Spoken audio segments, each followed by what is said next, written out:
Menantu. Selamat malam semuanya. Assalamualaikum warahmatullahi wabarakatuh. Karena gue ngefans sama dia, gue jadinya agak senang dengan hasil itu ya gitu. Tapi puji Tuhan, barusan dapat konfirmasi dia cuma sampai tanggal 11 November. Karena si Amorim akan resmi setelah international match akan melatih MU, jadi gue akan sibuk ngetrol lagi. Begitu. Hansi Flick tuh begitu dari pemain, dia tuh itu Hansi Flick langsung jaga toko. Sumpah bener jaga toko olahraga yang jual-jual medali, jual trofi itu. Tapi iya itu bang pokoknya. Jual trofi, bayangin. Dari menjual trofi dia sampai mengangkat trofi cuy di Liga Champion. Anjay. Kita tepuk tangan dulu buat 3 Joshua ya.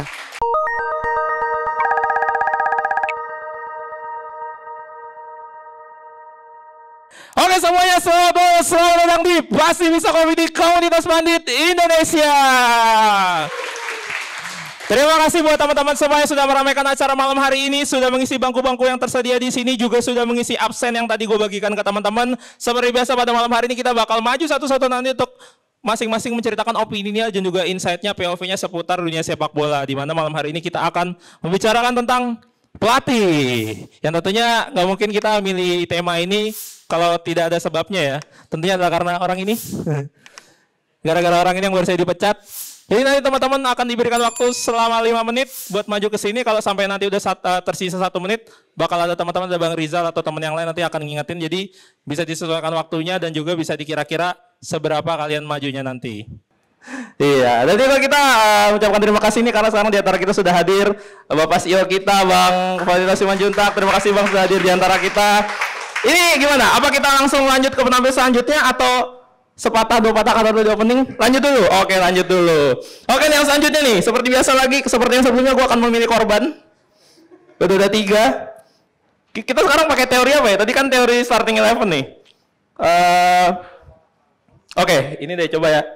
Ini kan pelatih itu kan adalah man behind the game. Dibalik kan behind. Kita hitung ya. 1, 2, 3, 4, 5, 6. Kita lihat nomor siapa 6. Oke, ini dia saatnya. Di nomor 6 ada idola kita semua. Boleh tepuk tangan buat Joshua. Baru bener ya. Selamat malam semuanya, Bung Valen. Kita akan membahas mengenai Manchester United yang baru saja dapat Van Nistelrooy tiba-tiba menang tuh lolos ke 8 besar baru pertama kali setelah Ten Hag mundur. Ten Hag mundur, Van Nistelrooy-nya datang untuk membela pertandingan antara Manchester United menggebuk Leicester City, skornya 5-2. Gak hanya MU saja, salah satu jagoan klub saya di Inggris, Chelsea, udah kalah 0-2 sama Newcastle. Chelsea malah melempem. Padahal masih ada FA Cup, Premier League atau Conference League yang harus dikejar musim ini.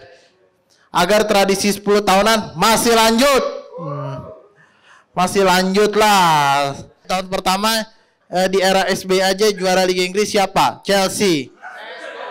Tahun pertamanya Jokowi juara Liga Inggrisnya sama. Tahun pertamanya Prabowo, apakah Chelsea juara? Belum tentu, masih ada Liverpool dan Arsenal. Untuk Serie A kita akan bahas mengenai Inter Milan yang menang 3-0 atas Empoli, sementara Juventus masih di 4 besar, artinya aman dalam di posisi zona champion. Padahal Napoli lagi bagus-bagusnya, lagi seger-segernya di tangan Antonio Conte. Antonio Conte merebut gelarnya setiap 4 tahun sekali, dari Juventus 2013, Chelsea 2017 sampai Inter 2021. Napoli apakah dibuktikan? Belum tentu. Karena Antonio Conte juara itu setiap setahun sebelum Piala Dunia. Dari Brazil, dari setahun sebelum Piala Dunia di Brazil juaranya Juventus. Setahun sebelum Piala Dunia di Rusia juaranya Antonio Conte, Chelsea. Setahun sebelum di Qatar juaranya Inter Milan. Apakah Napoli bisa untuk juara di akhir musim? Tentu belum tentu. Karena masih ada Inter dan Juventus lagi bagus-bagusnya. Padahal Inter sama Napoli baru akan mempertaruhkan Scudetto tanggal 10 November. Sementara Juventus harus bersabar dulu karena untuk Scudetto-nya masih harus tunggu kesabaran atau menunggu itulah bersiap menuju 4 besar. Saya John Joshua, terima kasih. Sampai jumpa. Terima kasih Joshua. Salam. Tadi apa aja Jos yang kamu bilang lagi bagus performnya di Itali? Inter, Napoli, sama Juve. Tapi kemarin Juve bukannya seri. Gokil, luar biasa. Itu adalah optimisme yang gue suka ngeliat dari fans sepak bola. Betul ya Jos ya? Padahal kemarin tapi serinya 2-2 lawan tim seharga 13.000 rupiah tuh, gimana tuh Jos? Parma waktu itu bangkrut dijual 1 euro. Waktu itu kursnya 13.000. Masa malah ayam geprek Jos lawannya, gimana? Ya betul. Mantap Joshua, selalu hadir dengan memberikan ini ya, insight-insight luar biasanya dan tentunya ditunggu-tunggu sama teman-teman kan. Oke, kalau menurut kamu nih Joshua, dari Arsenal, Liverpool, Chelsea nih, 3 yang udah kamu sebutin barusan, yang paling potensial siapa tuh untuk jadi juara di Premier League? Gokil. Bisa aja Bapak. Biar deket itu mah. Nggak jauh bercanda Bang Rizal. Oke ya, kita lanjut ya ke sebelumnya. Kita akan menunjuk, kali ini gue udah menyiapkan teori untuk menunjuk peserta selanjutnya nih. Ini kan temanya pelatih dan kita jadi ngebahas ini gara-gara ada si Botak yang dipecat kan. Si Botak ini kan kemarin ngelatih MU, betul. Kan ini kita ngebahas karena Ten Hag ya. Kita lihat ya, MU ada peringkat berapa sekarang? Betul, 14. 14 absennya 14 tapi absennya cuma nyampe 12. Di sini tapi ada 5 pelatih, 14 dikurang 5. Berarti oke, absen nomor 9. Kita beri tepuk tangan buat Bapak Dosen Andri. Boleh maju ke depan Bapak Dosen. Oke, selamat malam semuanya teman-teman. Ya, salam sehat selalu, selamat malam Bang Valen. Ya, senang sekali ya. Semakin lama banyak muka baru juga dan muka lama ada yang konsisten hadir. Tentu ini akan menambah relasi kita, menambah networking kita ya. Dan kita berharap kedepannya kita menjadi semakin lebih kompak lah. Dan Valen ini menjadi lebih besar lagi kedepannya. Nah, ngomongin tentang pelatih ya teman-teman. Di tengah banyak gempuran ya pelatih-pelatih muda di saat ini ya. Salah satu pelatih yang menurut saya masih konsisten ya berada di level teratas saat ini adalah Ancelotti ya teman-teman. Ya suka nggak suka, meskipun banyak yang bilang pelatih ini miskin taktik, tapi Ancelotti jaminan banyak trofi teman-teman. Dia menaklukkan 5 liga top Eropa ya. Italia, Inggris, Spanyol, Prancis, dan Jerman. Lalu dia juga melatih banyak pemain-pemain bintang ya. Kita lihat Beckham, Kakak, Ronaldo, Gareth Bale dan sebagainya. Ya, tapi kembali lagi masih banyak yang menilai bahwa Ancelotti ini miskin taktik. Nah, argumentasi mereka teman-teman kita tidak bisa membantah juga ya. Ya, mereka mungkin berargumentasi bukan tanpa alasan. Kalau kita lihat teman-teman seangkatannya ya, atau mungkin mendekati lah, lihat Guardiola yang punya ciri khas dengan tiki taka dan penguasaan bolanya ya. Kita lihat juga Jurgen Klopp misalnya dengan gegen pressingnya. Atau kalau mau lebih frontal lagi, Mourinho misalnya dengan parkir bus dan juga serangan balik cepatnya. Ya, praktis kalau sepanjang pengamatan saya terkait Ancelotti di awal 2000-an dia mulai karir kepelatihannya ya. Jadi praktis dia tidak punya pola pakem yang dia harus maksa gitu loh. Jadi ketika dia berada di suatu tim, dia maksa bahwa tim ini harus mengikuti kemauan dia, pola dia. Enggak, dia selalu berusaha untuk beradaptasi, menyesuaikan diri. Jadi di mana dia latih, dia akan menyesuaikan taktiknya itu ya. Misal di awal kalau saya nggak salah ingat, dia pernah itu terjebak di suatu pola 4-4-2-nya sampai dia nggak pernah beli, sampai dia nggak mau beli Bagio kalau nggak salah ya. Jadi mungkin belajar dari situ, kita setelah itu mungkin kita dengar yang pola strategi pohon Natal dia yang sangat ikonik tuh. Lalu di eranya BBC. Nah, tapi kembali lagi, dia tidak memaksa para pemainnya untuk mengikuti apa yang dia inginkan. Dia memberikan kebebasan kepada para pemain untuk berkreasi, menginterpretasikan. Ya, kita lihat di laga final misalnya lawan Dortmund, dia sampai mengakui bahwa kalau bahas soal taktik, ya mungkin nggak ada instruksi khusus, tapi dia memberi keleluasan. Dia bilang, ngapain saya ngajarin Kroos, ngajarin Cristiano Ronaldo kan? Jadi dia memberikan para pemainnya kreativitas, memberikan kesempatan kepada para pemain untuk berinterpretasi terkait apa yang dia inginkan. Dan itu menurut saya berhasil ya. Terlepas dari mungkin kata orang-orang miskin taktik, menurut saya itulah taktik dia ya. Tapi kembali lagi, kalau kita compare dengan Guardiola, compare dengan Klopp, ya mungkin dia akan, kita akan sepakat bahwa Ancelotti pelatih, salah satu pelatih yang miskin taktik. Tetapi itu kembali lagi, apa yang dia sudah buat, apa yang sudah dia kasih untuk sepak bola menurut saya adalah suatu warisan yang mungkin jarang atau bahkan akan susah diraih oleh pelatih manapun. 5 Liga Champions teman-teman, 2 bersama Milan, 3 bersama Real Madrid. Dan menurut saya di tengah gempuran perubahan sepak bola yang sangat radikal saat ini ya, era sepak bola modern yang ya ketika kamu kalah, kamu akan siap-siap dipecat. Tapi Ancelotti masih konsisten tuh, berada di level teratas. Dan kita bersyukur ya teman-teman, kita masih bisa menyaksikan dia. Bayangin dari 2000-an awal tuh, sampai 2020-an ini masih bertahan tuh.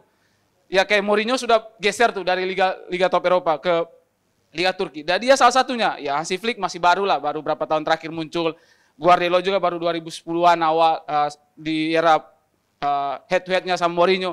Praktis yang masih bertahan sejak awal 2000 ini Ancelotti teman-teman. Jadi saya merasa bersyukur ya, bisa mengikuti perjalanan Ancelotti meskipun ya kita harus akui, kalau kita compare dengan pelatih-pelatih lain juga, ya kita masih mengatakan bahwa dia miskin taktik. Tapi kembali lagi, dia sudah memberikan banyak trofi ya untuk klub manapun yang dia latih. Dan itu akan susah atau bahkan sulit diraih oleh pelatih manapun. Jadi menurut saya sekian dari saya. Terakhir mungkin ke depannya, karena tadi Mas Ismail kan ngomong tentang pelatih Inggris kan. Kenapa pelatih lokal Inggris itu jarang? Menurut saya di Indonesia juga itu terjadi ya.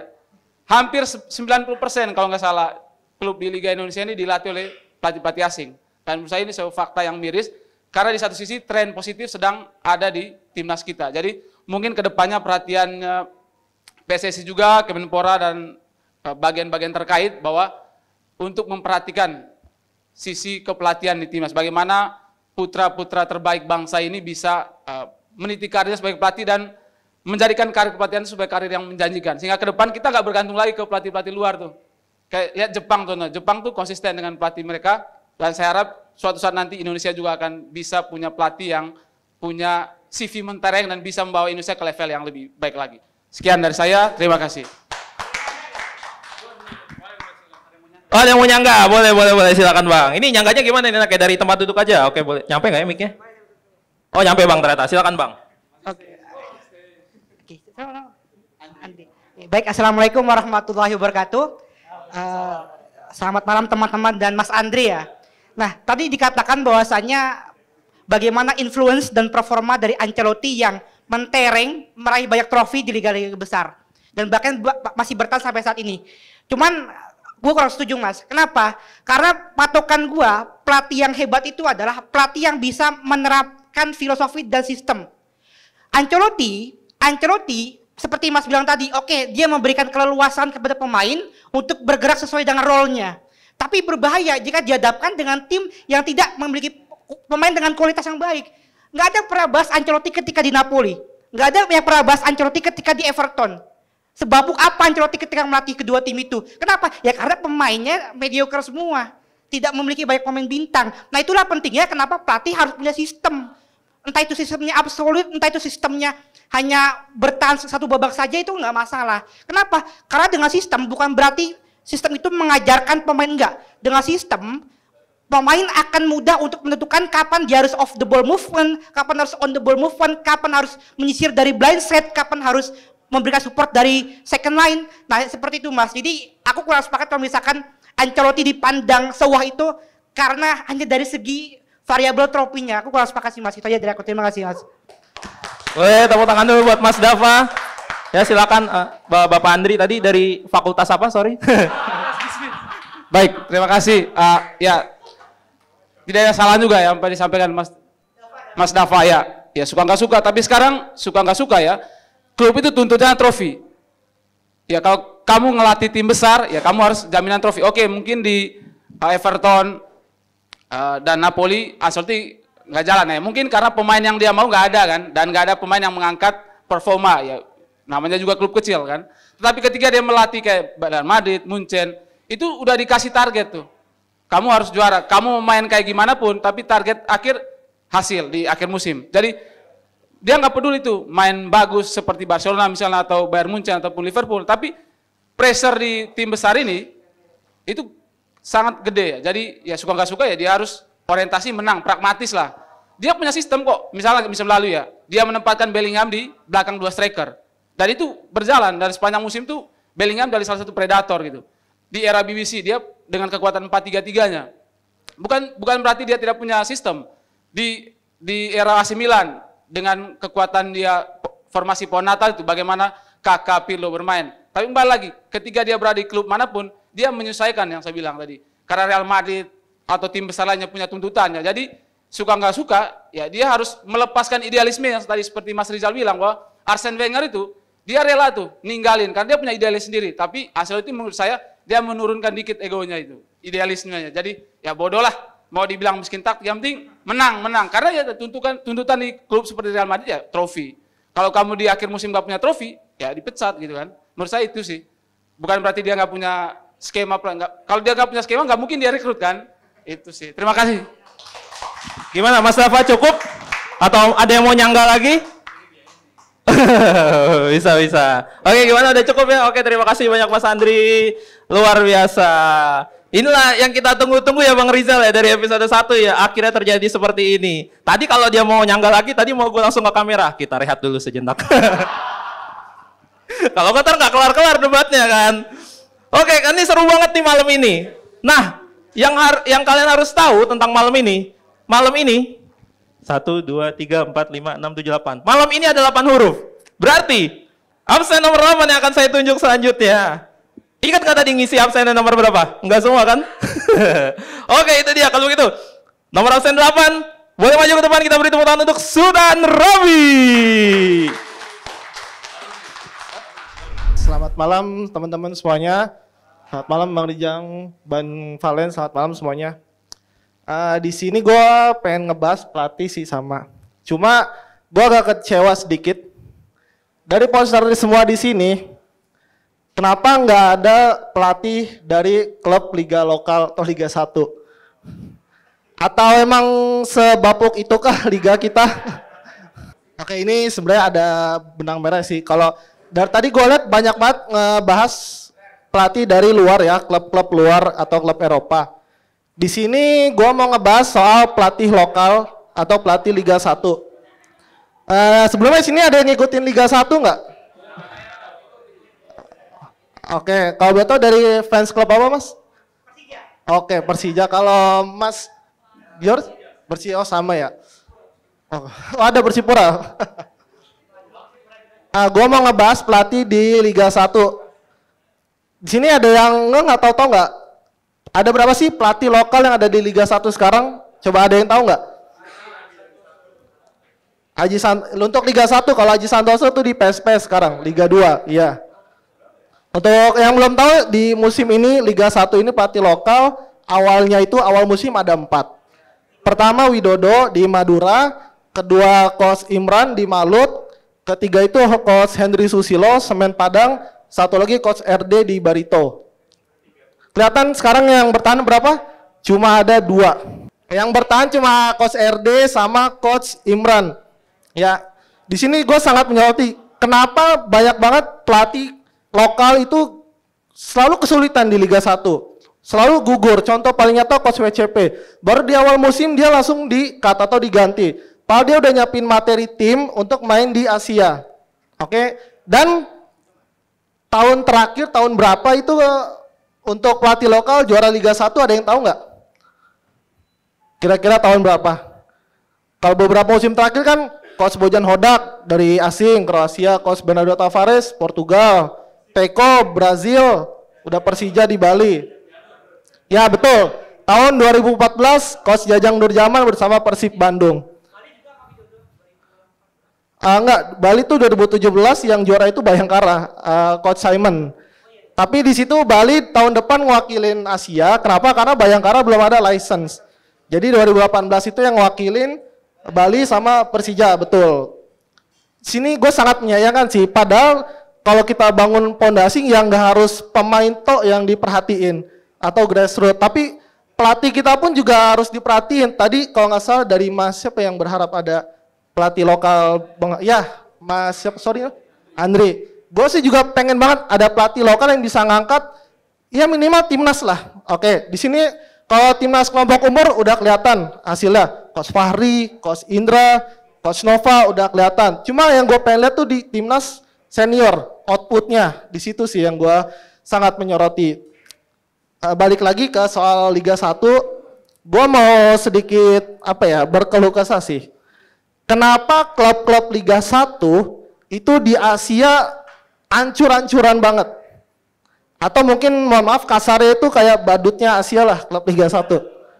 Lihat musim ini Persib Bandung, oke, gue sebagai fans Persib pun kecewa, miris banget lihat performa Persib.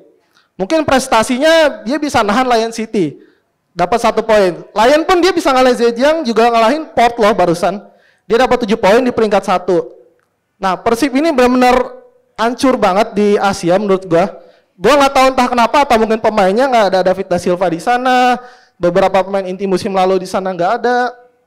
Dan gue pun ya semoga klub-klub Liga 1 ini mempunyai standar tinggi buat ningkatin kualitasnya, karena gue pengen timnas naik, liga naik, semuanya pun naik, pemain, pelatih, klub, dan harapan emang setiap tahun kita selalu berharap sama klub yang bermain di Asia.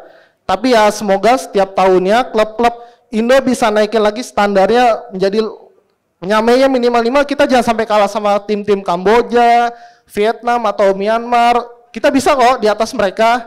Yang penting pembangunan dari sistemnya dulu sih. Itu aja sih dari gua. Sekian, terima kasih. Thank you Mas Sultan Raffi dari fans Persib Bandung ya. Kebetulan fans Persib, Mas fans Persija mau nyanggah?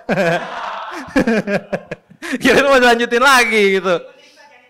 Iya betul, lagi menderita kita ya. Oh iya, lu tadi kelupaan Mas, pelatih Indo ada lagi 1. PSBS kan diganti spesialis PLT. Emra Labus, betul. Entah kenapa yang nggak tahu ya, pelatih-pelatih kemarin beberapa kali kayak itu pas Bali United, Teko belum license, Emra Labus. Bayangkara juga sempat kalau nggak salah ya sama Emra Labus. Persib pun juga pernah ya. Gue kira kemarin MU begitu dipecat, gue kira nunjuk Heru Budi. Wajar yang ini kurang. Ya udah. Oke, kita langsung selanjutnya ke penampil selanjutnya. Kali ini gue kehabisan teori, gue bingung mau pakai pola apa lagi. Jadi kayaknya kali ini gue mau jahat asal nunjuk ya. Ini nih di absen ini di nama-nama bawah ini udah banyak yang gocor ya, tapi ada 1 yang nyelip. Oke, kita boleh berikan tepuk tangan. Kita sambut nomor absen 10 untuk Billy. Malam semua. Tadi gue mau nyanggah yang Juan ya namanya ya. Ya, Van Munchen. Apa sih yang bisa diharapin dari back lo Kim Min Jae, Dayot Upamecano sama Eric Dyer?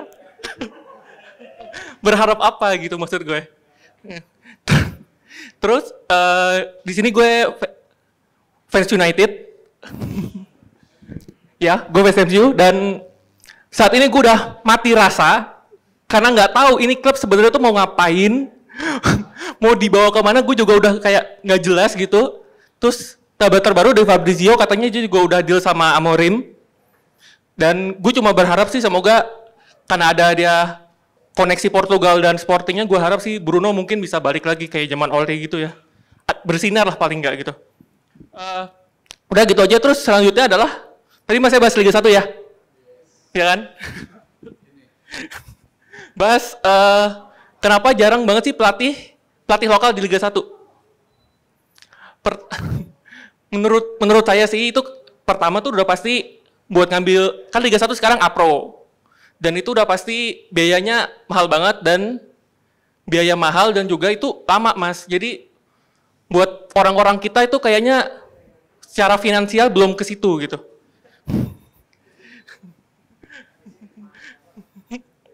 Terus selanjutnya, ini sih gue kayak nge-breakdown dari pendapatnya Mas yang tadi aja gitu ya. Kayak kenapa sih sulit banget jadi pelatih di Liga 1? Pertama, pemain kita kayak misalnya Sintayong waktu pertama kali datang ke Indonesia apa yang dikeluhin? Fisik. Kedua, passing. Bayangin deh, lo udah pemain, berapa puluh match, berapa ratus menit, berapa ribu menit main, masih nggak bisa passing. Dan itu gimana mau main bola kalau lo passing aja nggak bisa. Terus yang kedua, mana yang ngebahaya dia? Itu agak miris sih. Iya, saya ngumpulin pemain bintang, semua yang bagus di Liga 1 saya kumpulin, terus baru saya nanti cari pelatihnya.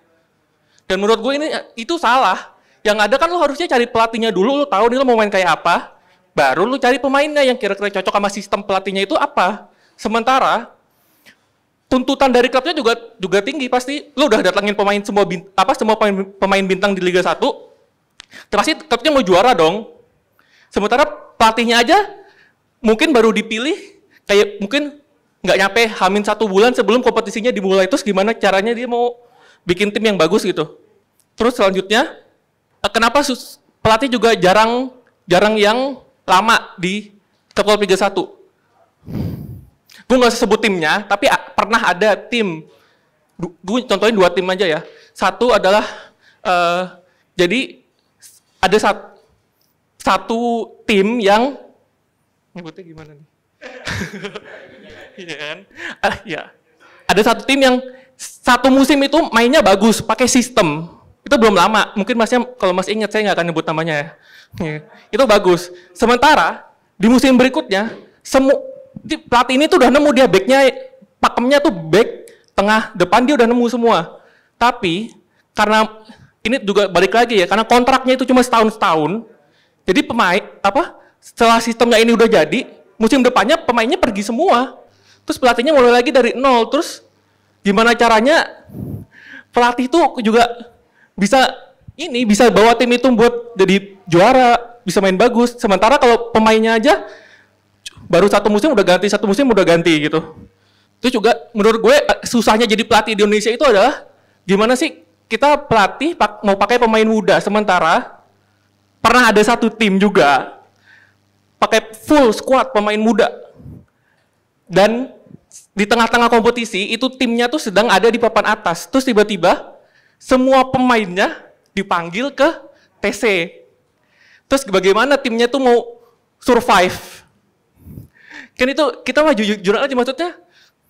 Ya sebagai tim kan kita tentu mau tim kita tuh juara, berprestasi. Sementara tapi kalau misalnya kita nggak ngasih pemain kita ke timnas, nanti kita dihujat. Dikira kita tidak nasionalis, kan padahal nggak gitu ya, kan itu kan 2 hal yang beda gitu. Nggak boleh kayak gitu juga. Ya gitu aja mungkin, sekian dari gue. Makasih ya. Terima kasih Billy. Ya, itu adalah momentum yang baik ya untuk Billy, ketimbang lebih panjang dan berbahaya, lebih baik langsung di closing saja begitu ya. Tapi untung di sini nggak main matiin mic ya. Ini karena kita tadi udah banyak yang maju dan juga sudah tiba waktunya. Ini sekarang kita sudah sampai di setengah babak ya, di half time. Jadi buat teman-teman semua, kita mau break dulu. Kalau yang ngerokok vape boleh di dalam, yang rokok batangan di luar. Tapi jangan lupa ketika nongkrong ada menu-menu yang bisa dipesan, dia pasti bisa kopi. Oke, jangan lupa dipesan, dilarisin. Air putih juga nggak apa-apa ya Bang Rizal ya. Air putih juga nggak apa-apa, jangan lupa di storyin dan mention Jebret Media di hari ini. Oke, kita break dulu, jangan lupa ngobrol-ngobrol. Nanti kita akan segera kembali beberapa menit ke depan.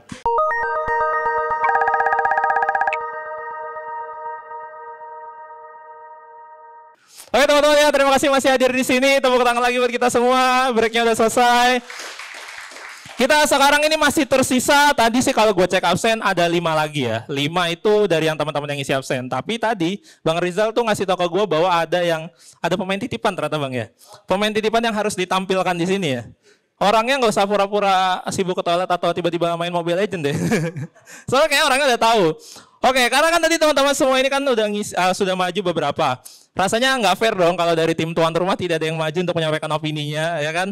Apalagi Jebret Media kan emang media khusus olahraga, apalagi sepak bola, nggak usah dipungkiri lagi lah, salah satu yang terbesar.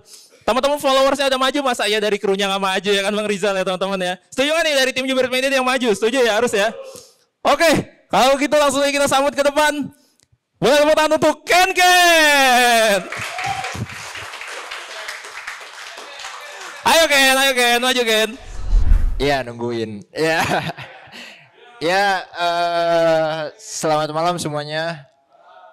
Perkenalkan, nama saya Ken Ken. Saya fans Barca. Dan kebetulan kemarin habis win streak. Tahu berapa ya? Nggak apa-apa, sombong dikit nih. Habis kalah semua kan soalnya.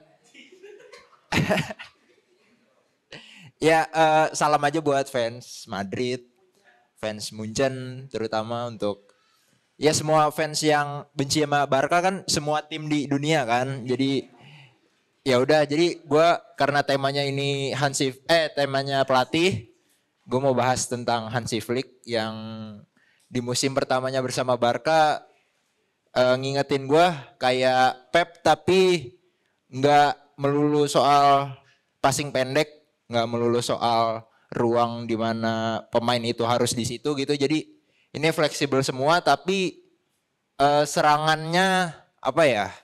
serangannya tuh nggak harus diatur oleh pemain tengah. Kalau Pep menurut gua semua itu diatur oleh pemain belakang, center back 2 sama 3 gelandang tengah. Kalau Hansi Flick enggak, Hansi Flick menurut gua itu mengandalkan semua lini, terutama lini sayap. Kalau lini sayap dari Pep menurut gua enggak, karena di era Pep itu enggak ada pemain sayap yang apa ya, semobile di Hansi Flick ya. Jadi menurut gua lumayan membuat nostalgia karena gua suka Barca karena di era Pep, dan gue seneng kayak apa ya, terlalu jomplang gitu antara Koeman, Xavi terus ke Hansi Flick, kayak apa ya, kayak jauh banget gitu kualitasnya. Ternyata nggak semua pelatih Spanyol bagus di Spanyol, nggak semua pelatih Belanda punya filosofi Johan Cruyff. Ternyata pelatih Jerman juga masuk gitu di taktik pemain Spanyol. Bahkan hampir semua tim Barca saat ini itu pemain muda, satu pemain muda, kedua kebanyakan Spanyol, dan ketiga ini pemain buangan dari pelatih-pelatih sebelumnya. Dan kebanyakan kan La Masia ya, era Hansi Flick ini. Jadi menurut gua apa ya, Hansi Flick bisa ya at least enggak mengecewakan lah di musim pertamanya buat fans Barca, dan udah terlalu lama enggak main di Champions League. Jauh gitu apa ya, kemenangannya sampai bisa ngagetin semua dunia, menang 4-1 dari Bayern sih dengan permainan begitu ya. Maksudnya bukan penalti semua kayak Madrid, maksudnya enggak kan, Mbappe kan golin kemarin, tapi di channel sebelah gitu. Jadi ya kemarin kan offside, kalau di Bensport tuh offside. Jadi yang udah begini-gini ya, udah selebrasi gini tapi offside kan. Itu maksudnya buat dia. Gini-gini doang gua. Nggak ada kontribusinya di tim. Itu kan jadi dia ngasih sendiri buat meme dia. Jadi nggak apa-apa gua nggak golin, tapi yang penting gua dapat meme gini. Jadi dia potong semua kan begini kan. Jadi ya udah, mungkin udah belum? Masih lama emang. 4 menit dari tadi. Gue baru semenit. Oke, jadi apa ya, gue bahas apa lagi ya? Pelatih Barca, mungkin ke timnas kali ya. Ke timnas, ini ada Sintayong, pelatih kita tercinta. Mungkin apa ya, kalau bahas Sintayong tuh mungkin gue kurang familiar sama 3 back karena gue sukanya Barca dengan 4 back. Mungkin kalau dengan materi tim sekarang gak ada salahnya dia coba gitu dengan formasi 4 back, 2 center back dan 2 back sayap. Karena kita terlalu banyak di pemain belakang dan pemain tengah. Kalau kualitas pemainnya di era sebelum ada pemain baru kayak saat ini, menurut gua nggak apa-apa gitu formasi 3 back. Tapi kalau udah udah materi pemainnya sudah semewah ini, dan mereka bermain juga di klub-klub di luar sana juga kebiasaannya 4 back. Jadi kalau pas 3 back kan ada adaptasinya, dan sedangkan ini lawannya Kubo, lawannya Minamino. Ya itu maksud siapa namanya, Minamino ya. Kipernya Suzuki, backnya Honda. Ya. Ya. Kurang timingnya kurang. Ya maaf. Ya, Ninja 2 tak. Ya. Jadi gimana?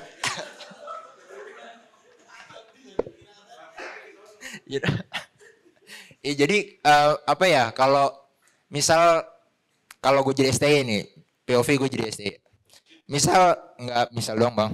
Jadi misal 3 formasi 3 back di babak pertama itu kan formasi apa ya, formasi andalan dia kan.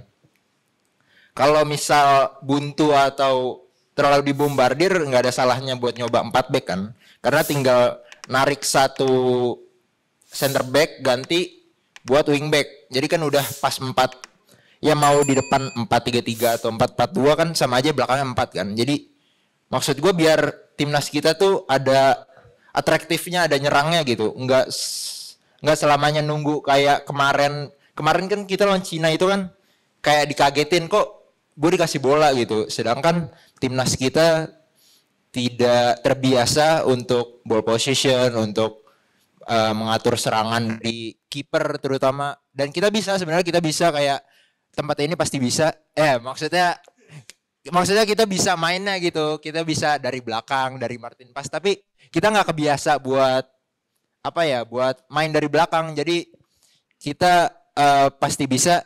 Ya jadi untuk pasti bisa. Jadi untuk teman-teman yang mau ke KPI, datang ke KPI untuk belajar public speaking, nggak apa-apa, gua potong aja yang tadi jadi karena durasi udah habis.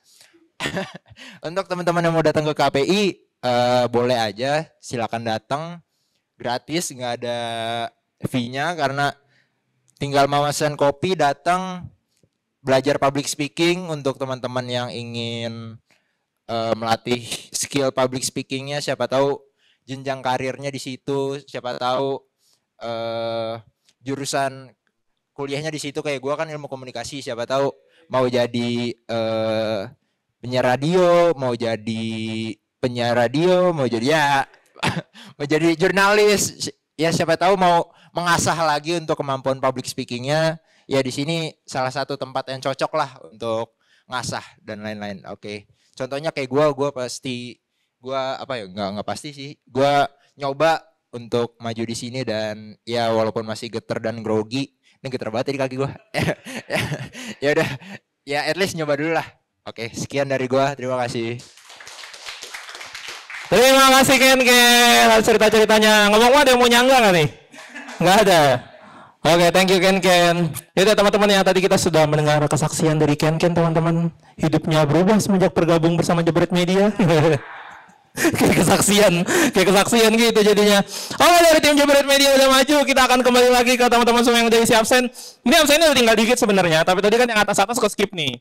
Jadi kayaknya langsung aja gue mulai ulang dari atas untuk menyapu semua ke bawah teman-teman yang belum maju ya. Oke, yang selanjutnya ini nama yang tadi tuh udah luar biasa banget ya, mendebat Bapak dosen loh. Luar biasa. Kita semua nurut sama dosen. Satu doang yang berani ngedebat. Oke, boleh tepuk tangan buat Dava. Hormat untuk Bung Valen dan teman-teman KP sekalian. Ini penampilan gua kedua ya, seperti itu. Karena kemarin juga yang pertama pas bahas timnas Indonesia. Tapi ini nggak bahas pelatih, nggak apa-apa mas?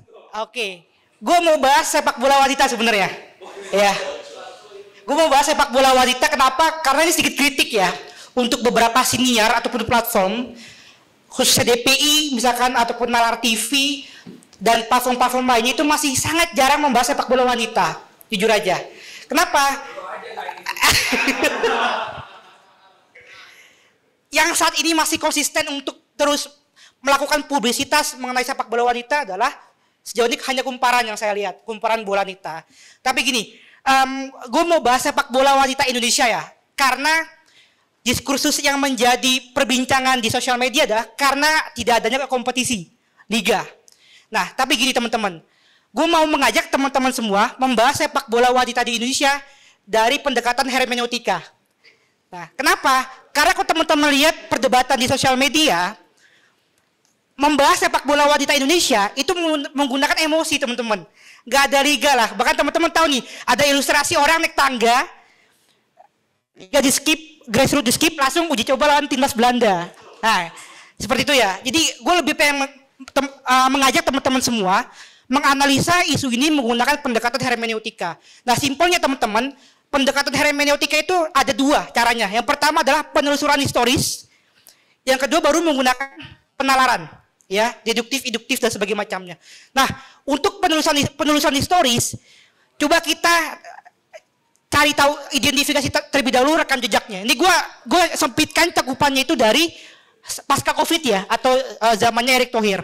Nah, timbul pertanyaan, apakah memang benar PSSI selaku Federasi Sepak Bola di Indonesia itu tidak aware, tidak melakukan approach ataupun tidak peduli terhadap yang namanya sepak bola wanita? Kita lihat dulu dari segi kompetisi yang terjadi secara sporadis di daerah-daerah. Teman-teman mungkin tahu yang paling terkenal adalah Michelin Soccer Challenge yang diinisiasi oleh Jarum Foundation, yang diketuai oleh Timo Schuneman ya. Itu diinisiasi oleh Jarum Foundation. Kemudian akhir-akhir ini dia bekerja sama dengan Asprof. Seperti itu, ya.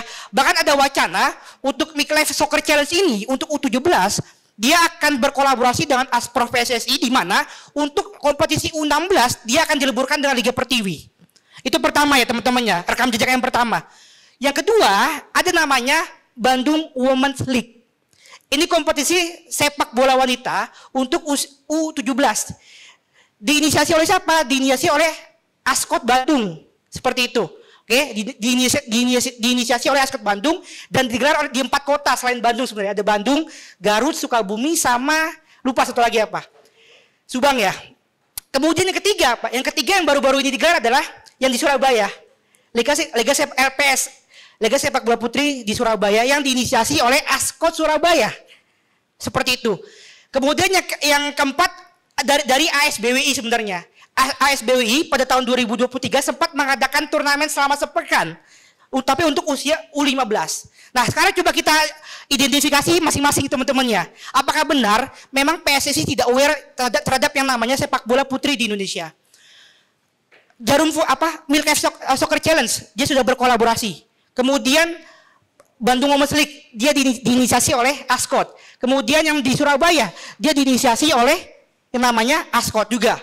Kemudian yang terakhir yaitu ASBWI dia diinisiasi oleh ASBWI. Nah timbul pertanyaan sebenarnya ASBWI ini kedudukannya sama PSSI seperti apa, ya kan? Ada yang tahu nggak kedudukan ASBWI terhadap PSSI? Apakah dia merupakan subsistem dari PSSI? Apakah hanya merupakan anggota dari PSSI atau apa? Karena nanti ada konsekuensi logisnya. Nah, sejauh yang aku baca, ASBWI itu merupakan anggota dari PSSI. Oke? Nah, karena merupakan anggota, maka konsekuensi logisnya ada 2. Yang pertama adalah, jika ASBWI ingin menyelenggarakan turnamen sepak bola, maka dia mendapatkan persetujuan dari PSSI. Kemudian yang kedua, konsekuensi logisnya adalah, segala regulasi ataupun peraturan sektoral yang ditetapkan oleh ASBWI harus tidak boleh bertentangan dengan regulasi yang ditetapkan oleh PSSI. Seperti itu. Nah, artinya apa? Artinya PSSI juga turut andil kan dalam penyelenggaraan ASBWI Cup U15 Nation seperti itu yang diselenggarakan di 8 kota di Pulau Jawa kalau tidak salah. Nah, lantas pertanyaannya, apakah memang benar PSSI tidak aware terhadap sepak bola Indonesia? Wanita terutama. Hah? Nah, kalau dari penelusuran historis, rekam jejak yang tadi aku sebutkan, aku bisa katakan tidak benar secara mutlak. Ya, meskipun memang pendekatan yang dilakukan itu masih sporadis, bersifat kedaerahan, tapi kita tidak boleh langsung menjudgment atau menghakimi bahwasanya PSSI secara mutlak tidak memperhatikan sepak bola wanita hanya karena tidak ada liga. Memang liga itu penting, liga itu sangat penting. Tapi ketika kita melihat variabel, jangan hanya liga teman-teman. Coba teman-teman kita flashback ke belakang. Liga Putri itu ada, Liga 1 Putri ada, tapi coba lihat. Treatment yang diberikan Erick Thohir, PSSI, kepada timnas putri sekarang, itu treatment yang berbeda teman-teman. Bayangkan, TC jangka panjang di Jepang, tidak hanya untuk berlatih secara teknis saja, cuma juga diperkenalkan kultur di Jepang seperti apa, diperkenalkan bagaimana tingkat disiplin orang-orang Jepang yang next level seperti apa. Nah, kemudian bahkan melakukan uji coba di Belanda dengan timnas Belanda, Feyenoord Vrouwen dan juga ADO Den Haag Vrouwen. Meskipun skornya itu tidak lulus sensor ya teman-teman ya. Skornya itu 2 digit semua. Nah, yang aku ingin sampaikan adalah PSSI harusnya ya, jika belum siap untuk melakukan ataupun menyelenggarakan Liga 1 Putri, harus melakukan publisitas. Kenapa? Karena kelemahan ataupun kritik aku terhadap PSSI era Erick Thohir adalah publisitasnya, teman-teman. Yang pertama, ada informasi material yang memang tidak disampaikan sama sekali. Yang kedua adalah ada informasi material yang disampaikan tapi tidak komprehensif. Jadinya apa? Jadi menimbulkan bola liar atau bola panas di publik sepak bola. Contohnya apa? Bang Arya Sinulinga di podcast Bebas ya kalau nggak salah ya. Di podcast Bebas atau di mana menyatakan salah satu faktor kenapa Liga Putri tidak kunjung dijalankan karena kekurangan SDM. pertanyaannya yang harus lebih diulik adalah SDM yang dimaksud SDM di daerah mana? Kalau di daerah Pulau Jawa nggak mungkin. Kenapa? Karena ada serangkaian kompetisi jangka panjang ataupun jangka pendek yang sudah diselenggarakan. Jadi nggak relevan. Ataupun semisal PSSI juga harus memberikan kajian yang komprehensif. Bagaimana SDM ini kekurangannya dari segi apa? Apakah dari pulau-pulau terluar di luar Pulau Jawa atau sebagai apa? Itu yang harus diberikan secara gamblang dan secara komprehensif oleh PSSI. Jadi itu yang menurut gua harus dicerahkan ketika kita membicarakan sepak bola putri. Jangan menggunakan ego semata ya, karena nggak ada liga, tapi harus menggunakan studi komparisi ataupun identifikasi yang menyeluruh dengan penelusuran historis dan juga penalaran yang baik. Itu dari gua. Wassalamualaikum warahmatullahi wabarakatuh. Thank you Dava, luar biasa. Akhirnya ada yang mewakili juga ya. Selain gue bisa menyampaikan tentang sepak bola putri, dan so far sih apa yang disampaikan gue setuju gitu. Maksudnya semuanya oke. Apalagi terutama soal publisitas. Dan nanti tadi banyak yang noleh ke gue, ger. Nanti aja bang, kita ngomong pas off cam aja ya. Gue kemales soalnya kalau on cam terus ngomongin sepak bola wanita, takut salah soalnya. Bukan takut salah sih. Nggak apa-apa, nggak aja, bukan skip aja. Oke, itu tadi dari Bang Dava. Ini ada yang mau ngedebat atau mungkin ada yang mau nanya? Lu ngikutin sepak bola wanita Bang ya? Oke, apa ngulik ya? Ngulik berarti ya, ngulik luar biasa. Karena emang gue harus memberikan kredit lah Bang buat lo. Karena emang di luar sana ya banyak teman-teman kita yang mungkin komen doang tapi nggak mengulik terlebih dahulu gitu. Karena mungkin salah satunya kalau gue mau menambahkan apa yang disampaikan Dava adalah soal pemain TikTok ya, dibilang katanya. Pemain timnas isinya TikTok doang. Gue suka bilang, oke, sekarang gue tanya ke lu, siapa TikTok yang kepanggil timnas? Pasti bingung juga, kenapa? Karena mereka nggak ngerti siapa pemain-pemainnya. Tapi kalau pemain timnas punya akun TikTok, ada. Dan nggak cuma Indonesia kan, maksudnya itu biasa aja gitu. Kalau seandainya TikTok ke timnas, gue rasa enggak juga. Itu pasti tuh orang-orang yang inilah keracunan ngeliat postingan-postingan fan football pasti. Dan sekedar buat informasi ya, buat orang-orang yang sering muncul di fan football, itu tidak kepanggil timnas teman-teman, tenang aja gitu. Kalau yang kalian lihat mungkin tampilnya terlalu gimana, tidak ada di timnas gitu. Jadi pasti ya orang-orang yang tidak mengulik lah itu. Makanya apresiasi buat Bang Dava lah, boleh tepuk tangan sekali lagi lah. Ya masa sih teman-teman kita nggak boleh punya akun TikTok ya? Aneh aja sih menurut gua gitu ya. Boleh lah ya, kan nggak mungkin mereka lagi TC terus mereka live TikTok kan sampai hey guys gue lagi sama coach, kan nggak mungkin kan, nggak ada kayak gitu-gitu. Masa yang nggak boleh sih di waktu selang ini? Gua kesal juga nih lama-lama sama netizen nih. Oke, kita lanjut ya ke penampil selanjutnya. Udah, oke, untuk penampil selanjutnya langsung aja ini dia absen nomor 3, beri tangan untuk Raffi Ferdianta. Hari Minggu pergi ke Cisarua, perginya bareng calon menantu. Selamat malam semuanya. Assalamualaikum warahmatullahi wabarakatuh. Oke semuanya, perkenalkan nih, nama saya Raffi Ferdianto. Saya asal dari Jakarta Timur, dari Pondok Kelapa. Ya lumayan jauh sih ke sini. Oke, pada hari ini aku bakal bahas ini nih, terkait klub favorit aku. Ada yang bisa tebak klub favorit aku apa? Bukan dong. Ya tentu Liverpool. Oke, kan semalam Liverpool udah main ya. Nah, sejauh ini dibawa ke pelatihan Arne Slot nih, yang palanya paling bersinar di sini nih. Liverpool tuh udah bermain selama 14 match. Nah, dari 14 match ini, mereka tuh udah menang sekitar 12 match, kemudian 1 seri dan 1 juga kalah gitu. Total udah ikut di 3 kompetisi. Ada Liga Inggris, Liga Champion, dan juga Piala Carabao. Nah, apakah di sini saya percaya bahwa Liverpool akan menjuarai semuanya? Tentu tidak. Kenapa? Karena ini, kedalaman squad Liverpool itu merupakan salah satu, kalau menurut saya, yang kurang bagus lah dibandingkan tim Big Six lainnya gitu. Kalau MU termasuk Big Six nggak sih? Bukan aku yang ngomong ya, Nah, kenapa di sini aku bilang kedalaman squad Liverpool itu kurang bagus? Coba kita lihat dari pertandingan semalam nih, ketika Liverpool menang lawan Brighton di Carabao Cup. Nah, pertama kan golin Gakpo tuh di babak kedua awal kan, kemudian juga Gakpo lagi. Nah, abis itu si Jarell Quansah melakukan blunder yang sangat cukup parah lah. Kalau nggak salah tuh dia pengen ngoper ke Joe Gomez tapi malah ke intercept sama pemain Brighton gitu. Ini kan menunjukkan apa? Kalau skuad utama Liverpool dengan skuad cadangannya itu bagaikan langit dan bumi, jauh sekali gitu. Jadi menurut saya harusnya tuh di bawah kepemimpinan Arne Slot ini Liverpool tuh harus membeli back baru, terutama back kaki kiri. CB back kaki kiri. Karena kan sepertinya belum ada kan ya CB Liverpool yang back kaki kiri gitu. Makanya di sini aku tuh merekomendasikan beberapa pemain nih yang masih muda, terus juga bisa dikatakan sebagai penerusnya Van Dijk sama Van Dijk. Karena kan Van Dijk ini kan dirumorkan rada sulit ya untuk perpanjangan kontrak ya. Jadi di sini tuh aku menyarankan untuk mungkin membeli Hinshapi dari Bayer Leverkusen ataupun Gonçalo Inacio dari Sporting Lisbon. Nah, tapi mungkin di sini pembelian Gonçalo Inacio tuh sedikit sulit. Kenapa sedikit sulit?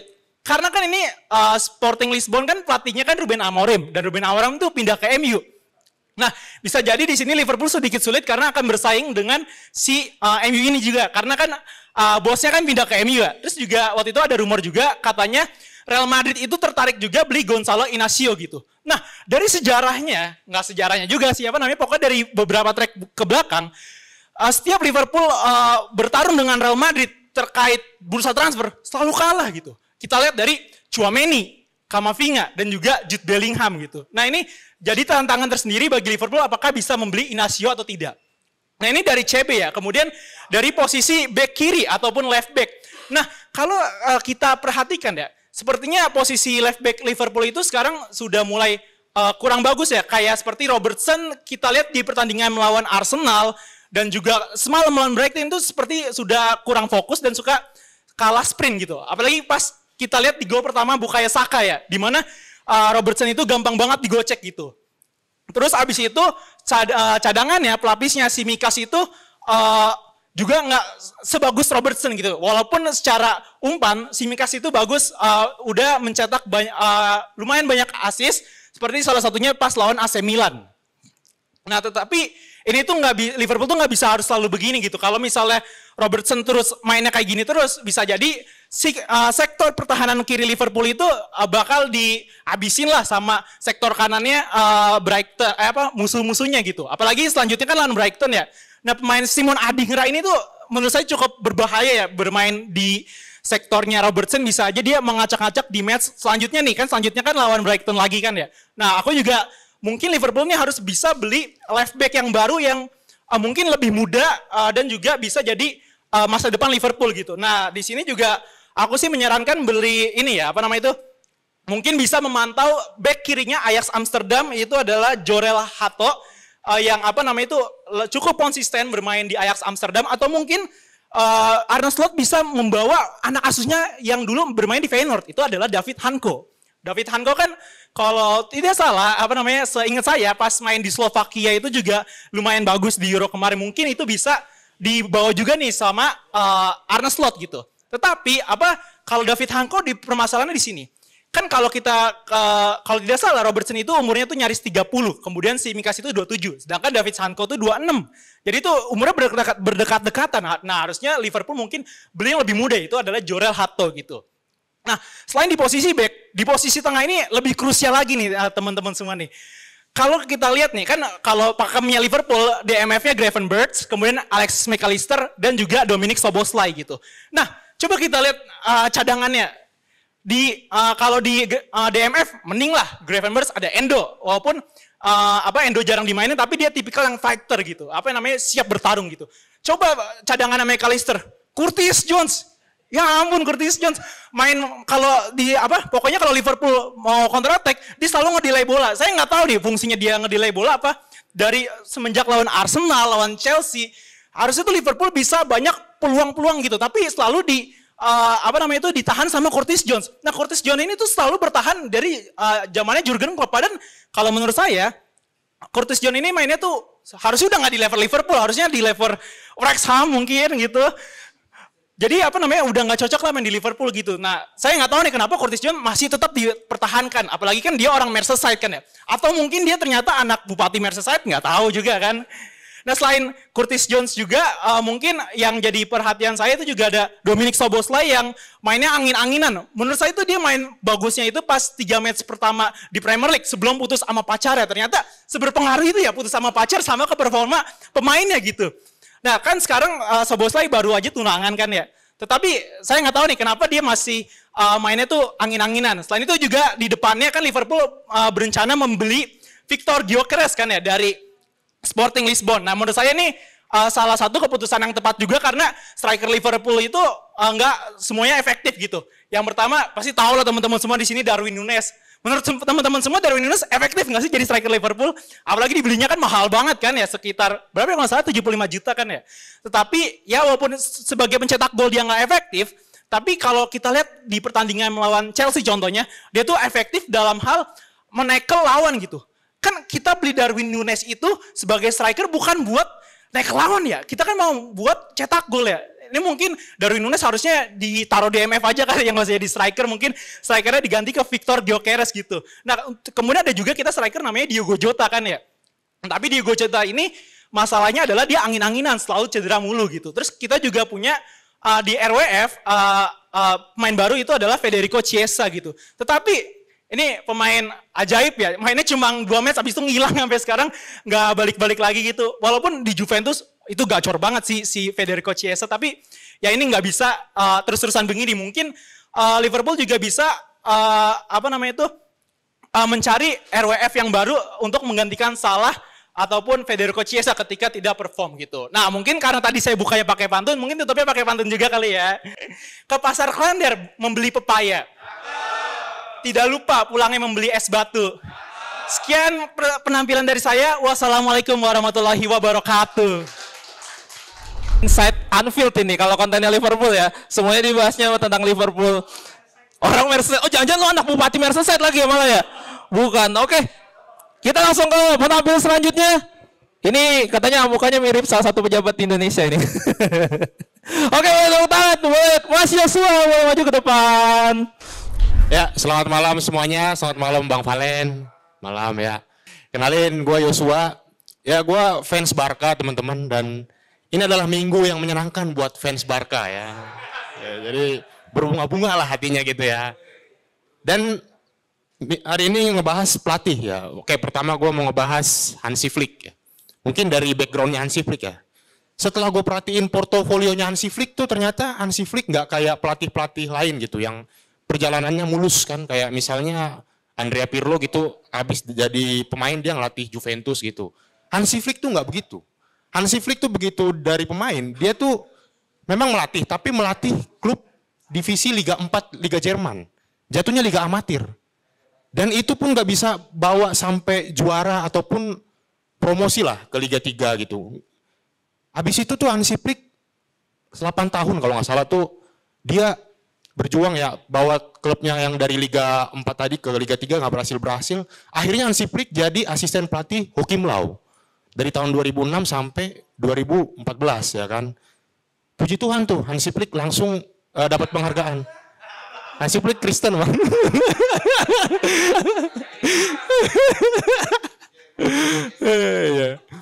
Ya, Jerman tuh langsung dapat prestasi kan di 2010 dia juara 3 Piala Dunia, dan di 2014 Jerman juara Piala Dunia ya, ngalahin Argentina. Nah, habis itu Hansi Flick jadi direktur kalau nggak salah, direktur olahraga Hoffenheim. Cuma 8 bulan doang, nggak lama tuh. Nah habis itu Hansi Flick langsung jaga toko. Sumpah bener jaga toko olahraga yang jual-jual medali, jual trofi itu.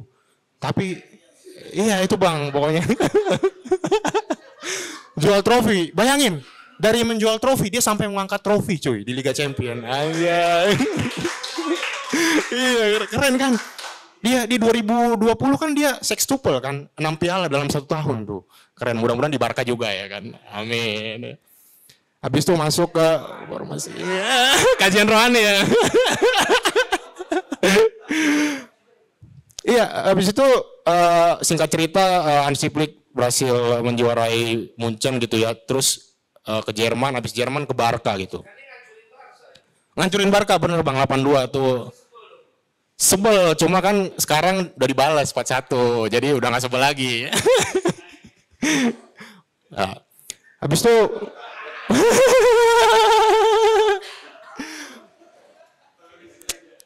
Barca, ya gitu, Barca terakhir menang 4-0 lawan Madrid.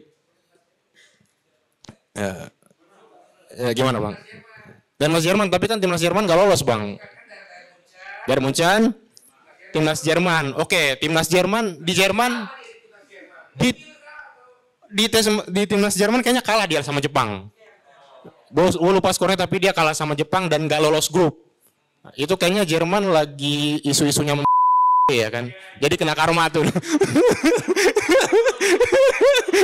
Ya itu Bang ya, gambarannya ya di Jerman. Nah, habis itu ke Barca nih ya. Ke Barca nih ya. Nah, di Barca tuh nganggur ya. Nganggur dulu ya. Nganggur betul. Oh bener Bang, jaga toko bener. Yang beli pialanya waktu itu AC Milan, enggak, AC Milan enggak juara sih. City Bang yang juara. Kan dia treble kan City. Udah Bang, potong mulu.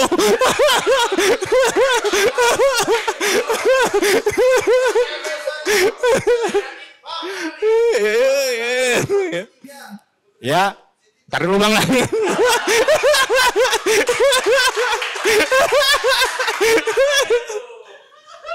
Anjir, Barca nih. Barca nih udah match di Liga Spanyol match 11 kayaknya ya. Di Champion udah match 3 apa 4. Ya di Munchen mengalahkan Munchen 4-1 ya.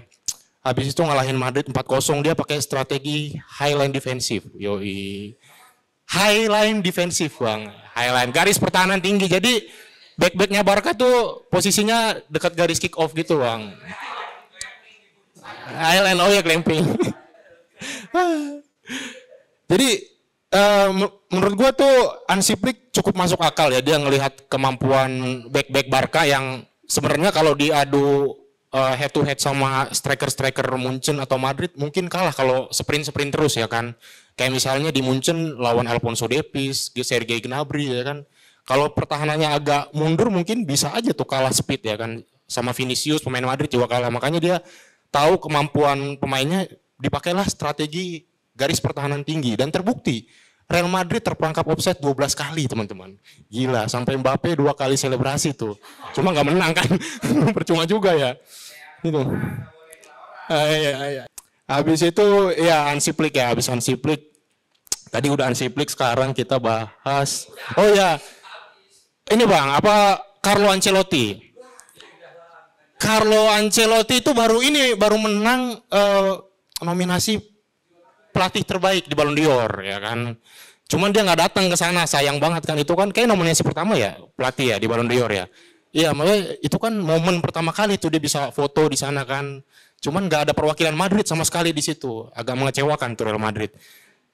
Dan Ancelotti bilang ya waktu habis kalah sama Barca tuh dia bilang, Madrid kalah 4-0. Terakhir kali Madrid kalah 4-0. Tahun depannya, iya bener jangan dipotong dong Bang biar gue ngomong. Ya gitu kan jadi nggak tahu. Iya benar kata Bang Palen tadi. Jadi setelah Madrid kalah 4-0, tahun depannya tuh Madrid langsung juara UCL. Ini udah terbukti berkali-kali teman-teman. Tahun 2022 gitu kan, Madrid kalah 4-0. Terus tahun depannya Madrid juara Liga Champions lawan Liverpool. Lawan Liverpool tuh Bang. Terus habis itu nggak itu doang teman-teman. Ada di tahun 2015-16. Itu Barca juga menang 4-0 di Santiago Bernabeu. Waktu angkatannya Luis Suarez, Messi itu 4-0. Dan tahun 2016 Madrid juara Liga Champions lawan Atletico Madrid. Nah ini yang gue takutin nih Bang. Ini gue takut banget nih Madrid tahun depan juara lagi ya kan. Tapi gimana mau juara, orang gak ada Carvajal ya kan. Lu lihat aja Luis Vazquez diajak lari mulu, Raphinha gak kejar-kejar tuh Raphinha. Jadi omongan Ancelotti kali ini pasti gagal ya. Doain aja teman-teman. Setelah itu ada pelatih apa lagi nih? Ten Hag Bang, Ten Hag. Sekali lagi Ten Hag ya. Sebenarnya gue nggak begitu ngikutin MU teman-teman ya. Karena ya elah, aneh banget orang ngefans sama MU gitu. Tapi nggak apa, gue ikutin karena gue respect juga sama MU gitu. Karena MU tuh banyak lah fansnya. Makanya gue bahas. Terus MU itu pelatihnya Ten Hag ya dulu ya. Ten Hag tuh banyak yang nyala-nyalahin gitu. Katanya dari rata-rata poin tuh Ten Hag kalah sama pelatih sebelumnya ya kan. Dari rata-rata poin, gol per pertandingan, gol kemasukan itu kalah sama pelatih MU sebelum-sebelumnya. Dari Ole Gunnar sampai Sir Alex gitu kan. Itu kalah lah ratingnya. Tapi jangan lupa teman-teman. Di zaman Ten Hag itu adalah pelatih yang mengakhiri puasa gelar MU. Karena MU dari tahun 2017 sampai tahun 2023 itu nggak dapat gelar. Pas Ten Hag masuk 2023 MU juara Carabao Cup ya kan. Terus tahun 2024 kemarin MU juara Piala FA. Dan yang paling ngeselin adalah MU berhasil ngalahin Barca di 2023. Anjir itu gue sakit banget. dan gue sedih. Ya udah gitu aja dulu Joshua. Terima kasih. Thank you Joshua, luar biasa Joshua. Ya tadi kita lengkap lah ya. Tadi sebelumnya kan Inside Anfield, ini Inside mana bang stadionnya bang? Iya, coach aja maksudnya. Soalnya stadion lo kan lagi direnov kan. Hah? Barca kan? Iya bener, Barca diakuin aja stadion lagi renov. Itu katanya Barca aja sampai itu kan yang kemarin kita bahas ya. Saking butuh uangnya dia sampai menyediakan tempat buat kremasi ya. Oke selanjutnya ini dia, udah ditunggu-tunggu dari tadi. Boleh tepuk tangan buat Akbar. Oke, selamat malam semuanya. Selamat malam Valen, selamat malam semuanya. Ini kayaknya banyak banget fans Barca ya. Termasuk gue juga fans Barca nih Bung Valen. Lagi happy-happy nih. Buat fans Madrid ya siapa Bang siapa? Jangan lemes-lemes dong Bang. Mas Andre. Oke. Kalau sakit pulang aja Bang. Kalau sakit pulang aja. Soalnya kita lagi happy-happy ya. Tadi udah bahas beberapa soal Hansi Flick ya. Tapi gue mau coba highlight lagi. Karena memang gue cukup kaget dengan apa yang terjadi dengan Barcelona. Kita tahu di era Koeman, di era Xavi, bahkan juga beberapa pelatih setelah peninggal Luis Enrique, bahkan setelah 2016 Barca raih treble, sampai tahun ini Barca belum bisa raih treble lagi. Bahkan juga di Champions League juga Barca mentok di 16 besar. Bahkan sampai kita kalah lawan MU kan tadi disebutin. Itu kalah lawan MU hina banget berdua Barca.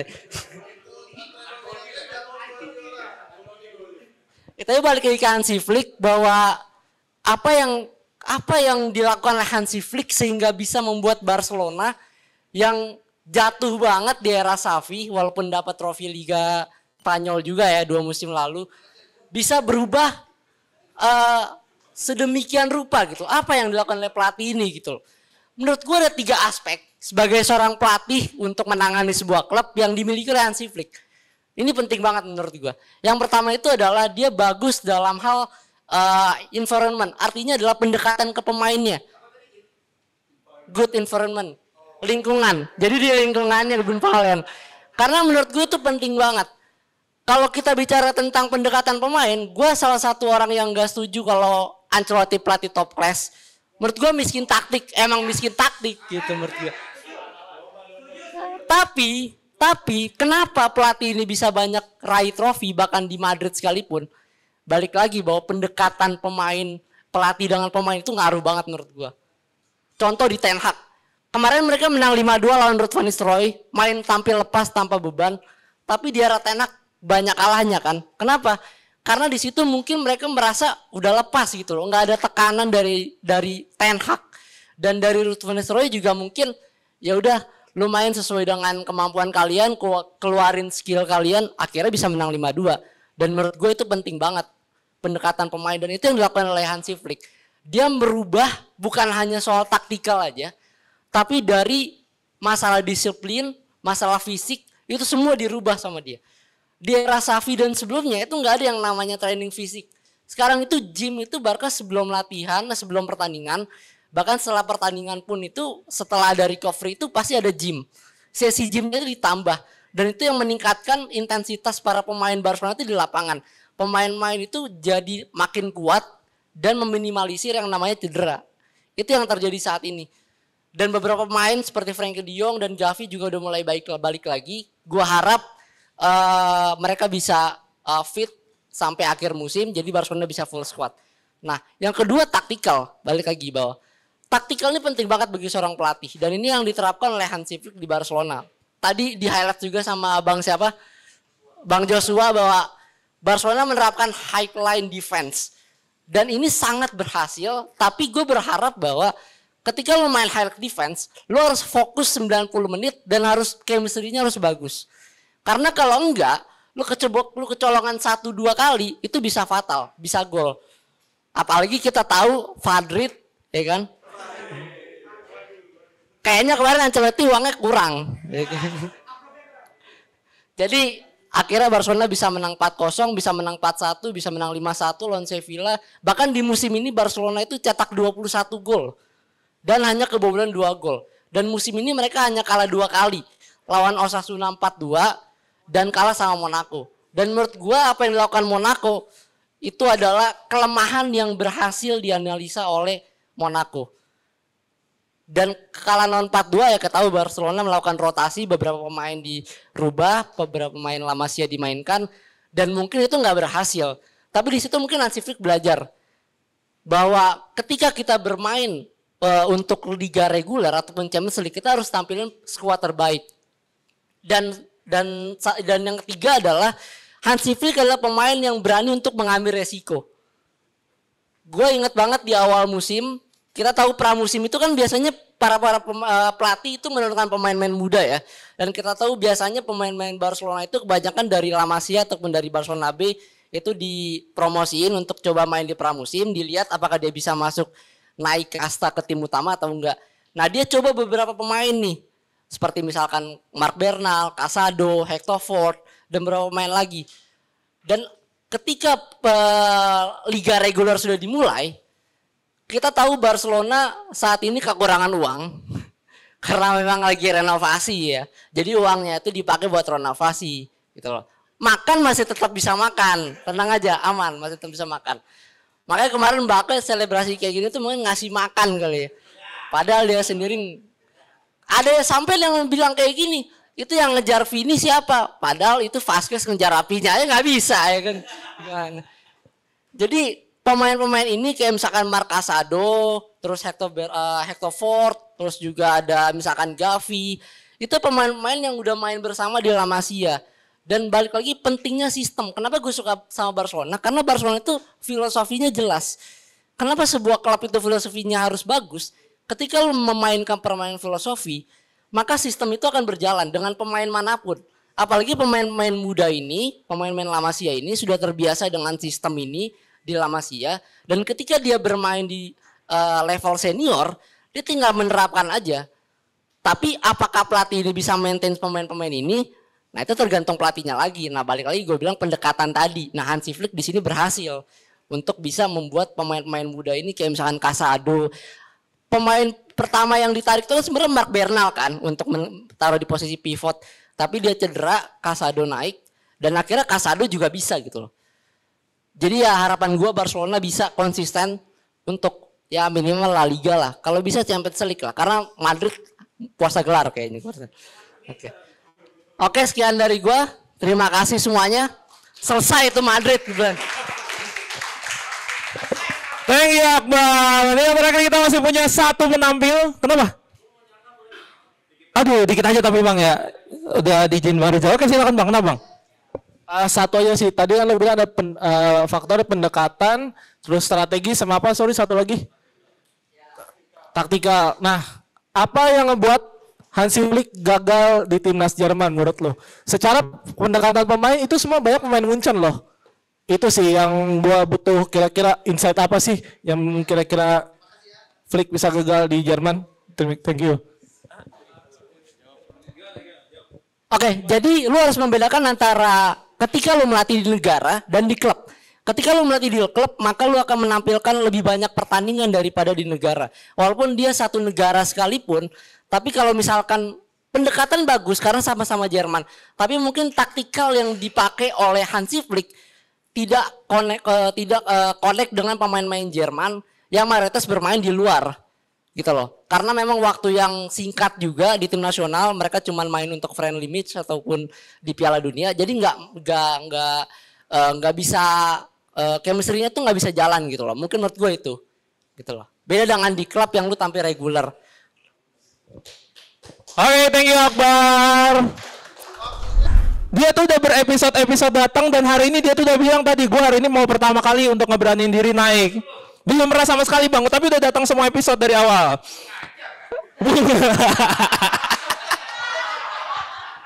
Anjir. Oke teman-teman, mau udah tahu kita tepuk tangan dan juga visual yang meriah buat Revanda.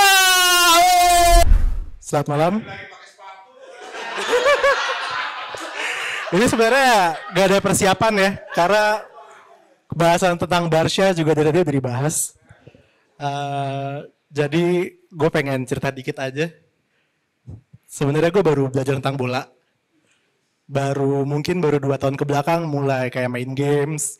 terus gue mencari tim favorit di liga lain, karena sejauh ini tim favorit gue cuma Barca.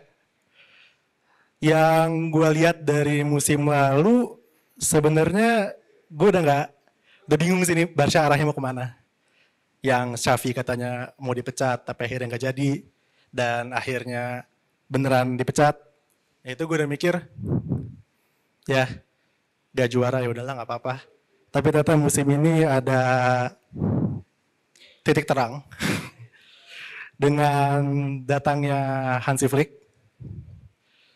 Dan setelah gue melihat 7 pertandingan pertama, yang gue lihat juga saat itu belum ada kekalahan.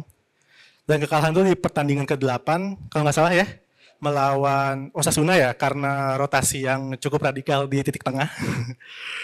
Tapi ternyata di pertandingan berikutnya, gue lihat menang lagi. Dan gue berharap sih sebenarnya semoga Barca bisa konsisten, dan mimpi gue sih sebenarnya bisa nyabet semua piala tahun ini, musim ini. Yaudah, karena pembahasan dari bahas semua, yaudah kita aja. Terima kasih. Terima kasih semua, total kurang lebih ada 12 orang yang udah ngomong hari ini. Gue bener-bener bisa ngerasain semangat kalian buat ngomong hari ini. Walaupun 10-nya bahas soal sesuai tema, pelatih ada 2 yang bahas tadi soal sepak bola wanita ya, which is tetap kita apresiasi karena keberanian lo juga buat nyampein hal itu. Dan sesuai dengan visi misi kita, KPI ini juga kita punya sekarang kan ada DPI Muda ya, yang juga datangnya juga dari sini-sini juga kemungkinan. Dan gue yakin di episode yang akan datang juga salah satu yang ada di sini bakal gue ajak ke DPI Muda. Walaupun gue juga kepikiran tuh, Pak Ismail selalu rajin datang ke KPI juga. Makanya gue habis ini kayaknya mau review soal aturan DPI Muda, karena kalau soal usia kan bisa diotak-atik ya regulasi itu ya. Usia.